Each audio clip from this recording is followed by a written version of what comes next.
नमस्कार दोस्तों।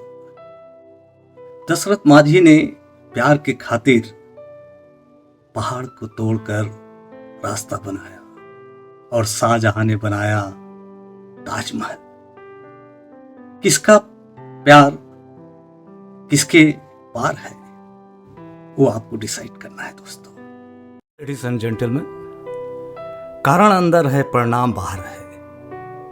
कारण वजूद तो है, लेकिन उस वजूद को खोना परिणाम को खोना है। चाहे रोजर बेनिस्टर हो या फिर दशरथ माझी हो या फिर चाइना का बैम्बू, सबका अस्तित्व तो रहता है और यही अस्तित्व वजूद है और वजूद को प्राप्त करना परिणाम की ओर ले जाता है।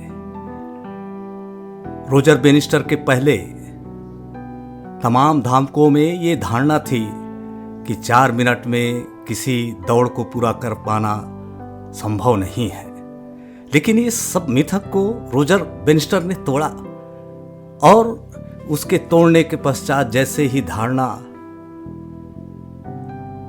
का पतन हुआ तो न जाने कितने लोगों ने इस 4 मिनट में अपनी दौड़ को कंप्लीट कर ली।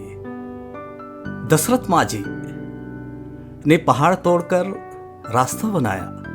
निश्चित तौर पर इसके पीछे एक स्ट्रॉन्ग रीजन तो रहे होंगे और ये स्ट्रॉन्ग रीजन था कि यही पहाड़ के कारण से वो अपने पत्नी को सेव नहीं कर पाया था और यही उनको एक स्ट्रॉन्ग रीजन दिया कि उनका प्रेम इतना स्ट्रॉन्ग था कि महज कुछ संसाधनों के बलबूते पर उन्होंने पहाड़ को तोड़ डाला और रास्ता बनाया। तो दोस्तों, हमारा वजूद हम सब में ही विद्यमान रहता है। हाँ, लेकिन वजूद के अस्तित्व को बनाए रखने के लिए हमारे द्वारा कृत्य नहीं किए जाते। परिणाम स्वरूप हम जीते जी मर जाते हैं। ऐसा नहीं है कि हर एक आदमी में वजूद ना हो। हाँ, हमारे लिमिटिंग बिलीफ, हमारे जो विश्वास है, हमारी धारणाएं हैं, वो हमारे बिलीफ सिस्टम को स्ट्रांग बनाते हैं। यद्यपि हमारे जो विश्वास, हमारी जो बिलीफ सिस्टम है, वो हमें सुरक्षा कवच तो प्रदान करते हैं, लेकिन यदि इसी वजूद को हम एक्सप्लोर ना कर पाए तो हमारा सिर्फ कारण ही रहता है। वजूद में नहीं आने के कारण से हम परिणाम के तौर पर बाहर नहीं आ पाते। नो डाउट इसमें बहुत सारी समस्याएं आती हैं और यही तो है ज़िंदगी कि जब जब हम इम्पॉसिबल को रियलिटी में बदलते हैं तब हम अपने वजूद को खो नहीं चुके होते, बल्कि अपने वजूद को हम खोजते हैं और ये तमाम चीज़ें हम में विद्यमान होता है। बस आवश्यकता इस बात की है कि इस वजूद के लिए हम काम करें और वजूद ही तो है। बिना वजूद के किसी चीज़ का अस्तित्व नहीं रहेगा। आज सूर्य को नमन किया जाता है, इसलिए नहीं कि वो विशाल है, इसलिए नहीं कि वो यूनिक है, इसलिए नहीं कि प्रकाश है। हाँ, जिस दिन सूर्य प्रकाश देना खो देगा तब उसका अस्तित्व मिट जाएगा और वो पूजनीय नहीं रहेगा। तो दोस्तों, निश्चित तौर पर हमारे जो बिलीफ सिस्टम है हमको सुरक्षा कवच तो प्रदान करते हैं, लेकिन ये हमारे जो लिमिटिंग बिलीफ है उसको तोड़ना निहायत ही ज़रूरी है अपने पहचान के लिए, अपने को एक नया मुकाम देने के लिए।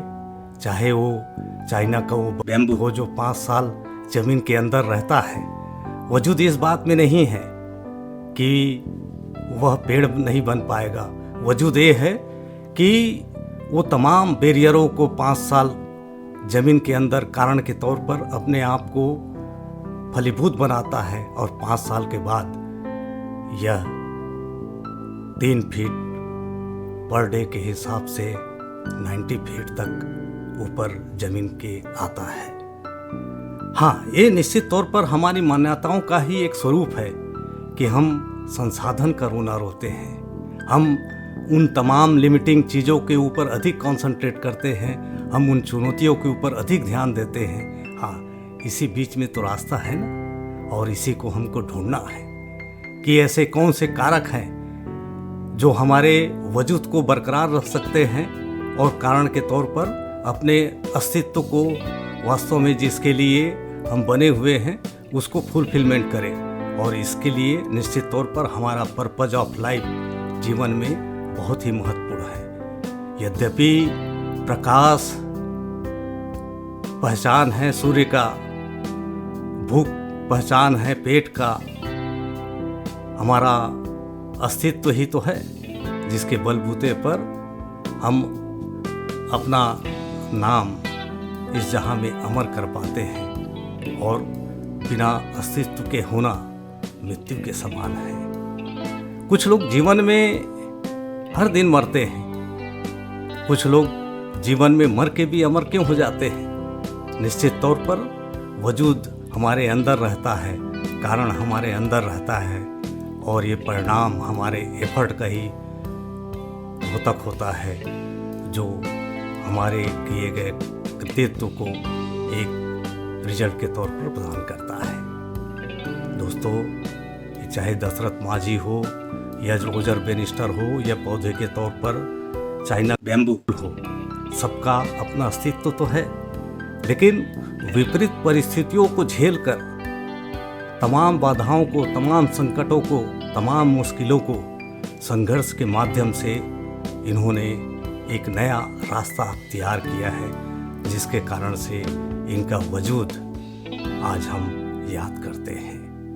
नमस्कार दोस्तों, ये वीडियो आपको पसंद आए तो इसे शेयर और सब्सक्राइब अवश्य कीजिएगा।